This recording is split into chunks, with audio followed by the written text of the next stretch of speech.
I'm just back from 2 days in Westminster, where I've been at a conference called A Century of Women MPs. Now, most of this year, we've been focusing on the centenary of some women getting the vote. But what this conference was looking at mostly was the centenary of another act, another political change. That was the Parliament Representation of Women Act 1918, which explicitly allowed women to stand to be MPs. Now, one of the interesting things about that act is it actually was more open than the suffrage was. Women could only vote over the age of 30, whereas you could stand at the age of 21, the same limit as men had at that time. Now, the expert on this act was asked, why was this so? And she said there'd actually been remarkably little discussion about this. And what seemed to have happened is that people just assumed that while they wanted to restrict women's suffrage so that there weren't more women voting than men, there was absolutely no risk of the number of women MPs outnumbering the men. And of course, a century later, that assumption thus far has proved to be absolutely right. We've still only crawled up to 32% female MPs in Westminster.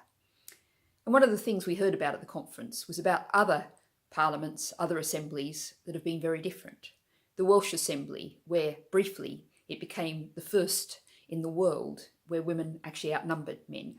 The Swedish Parliament, which is now 45% female MPs, looking at the many countries around the world where cabinets are at least gender balanced.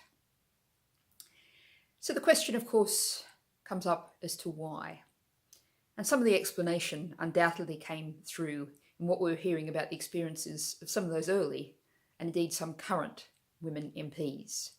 Parliament, Westminster, has been and continues to be a very hostile, difficult, unfriendly environment, particularly for women, although also for quite a lot of men as well. We need to, I think, learn from this history, look at this history, and say we have really big problems with our politics in Britain. It's not working, it's failing, and lack of proper representation of the people is a huge part of that. Westminster is a lovely museum. Perhaps we should turn that building into a museum and take the Parliament somewhere else. Certainly what we should do is make all of the changes that we haven't made since 1918, getting a fair voting system where the number of seats matches the number of votes, getting a truly representative Parliament, getting, and who'd think we'd still be saying this, an actually elected upper house of Parliament.